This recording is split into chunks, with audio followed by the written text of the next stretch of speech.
देखिए, हम पहुंच गए हैं नारनौल में और नारनौल में हमने पकड़ा है भिवानी महेंद्रगढ़ लोकसभा क्षेत्र से कांग्रेस प्रत्याशी राव दान सिंह जी को।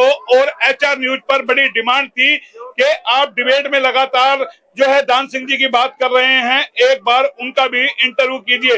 तो आज रात के 10 बजे करीब बज रहे हैं और हमने इनको पकड़ा है। सीधा एक बार इनसे बातचीत करेंगे, क्योंकि पहले हम आपको बता देते हैं, जैसे ही टिकट वितरण हुआ था तो महेंद्रगढ़ भिवानी लोकसभा और गुरुग्राम लोकसभा सीट एक चर्चा का विषय बन गई।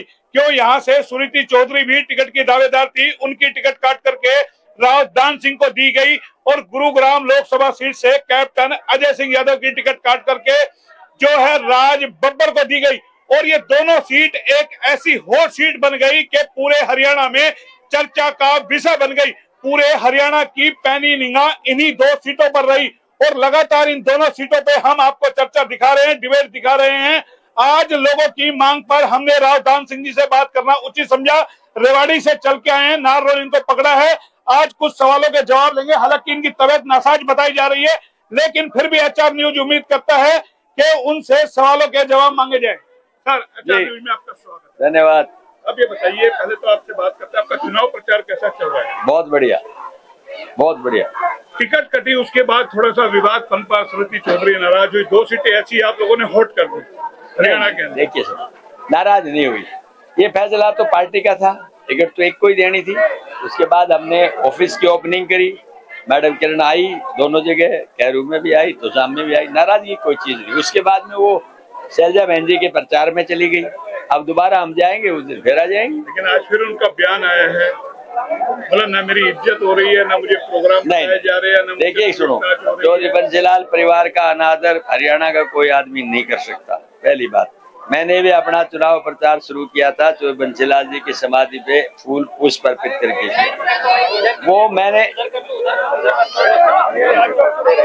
मैंने उनसे पूछा था, 2 दिन के लिए पहले हमने प्रोग्राम बनाया, उनमें एक दिन श्रुति को आना था, लेकिन श्रुति किसी कार्यवश नहीं पहुंच पाई और ये शैलजा जी के प्रचार में किरण जी चली गई। कोई मनमुटाव नहीं, पूरी मदद के साथ है और कोई दिक्कत नहीं है। आने वाले समय में आप देखना, राहुल जी आ रहे हैं, वहाँ राहुल जी की उसमें भी पहुंचेंगे और हम उनसे बात करके, मैं करूंगा बात उनसे बात करके, जो भी योजना आगे की होगी करेंगे। चलिए, आपको लगता है कोई बड़ी, आपको लगता है इस तरीके की बयानबाजी आपके चुनाव प्रचार के ऐन वक्त, पहले राजी हो गई थी फिर ये आना, कहीं चुनाव में आपको लगता है डिस्टर्ब? नहीं, कोई नाराजगी है ही नहीं। डिस्टर्ब जब करें, नाराजगी नहीं है। लेकिन और सवाल अब करेंगे जो मेन लोगों का सवाल थे।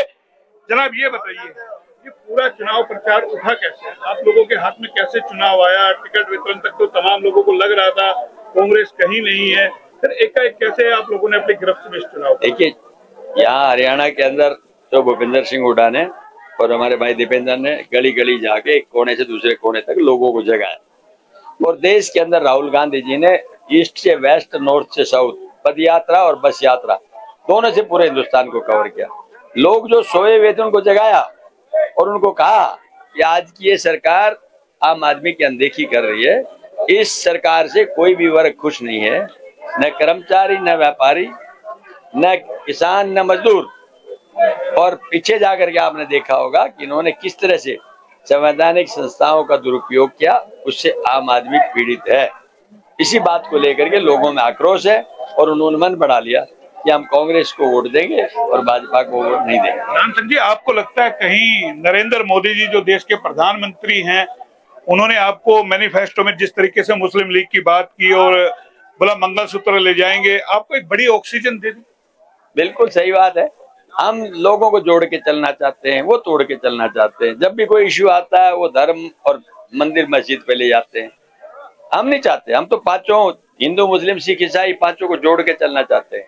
लेकिन आप पर भी तो आरोप लग रहे हैं ना, वो 400 पार का नारा लगा रहे थे, आप कहते हैं संविधान बदल देंगे, इस तरीके से आपको ऐसा क्यों लगता है? बिल्कुल सही बात है, 400 पार का नारा दिया ना, ठीक है। पीछे इन्होंने 75 पार का नारा आपके सामने दिया था, कितनी सीटें आई? 40। अब 400 पार का नारा आप देखना, इसके 150-180 सीटें आएंगी। रोज इनका हवाई जहाज नीचे आ रहा है। कहीं ऐसा तो नहीं है कांग्रेस या आप लोगों को कोई ओवर कॉन्फिडेंस हो आप लोग? नहीं, हम कॉन्फिडेंस रखते हैं। अमित शाह तो कह चुके 272 तो हमारी, अमित शाह तो कह चुके चौथे चरण तक हमारा जो है 272 सीटें आ चुकी है। अच्छा, वो नहीं बताएंगे तो लोग क्यों वोट देंगे उनको? वो तो भ्रांति फैला के रखना चाहते हैं ताकि लोगों को सच्चाई का पता ना लगे।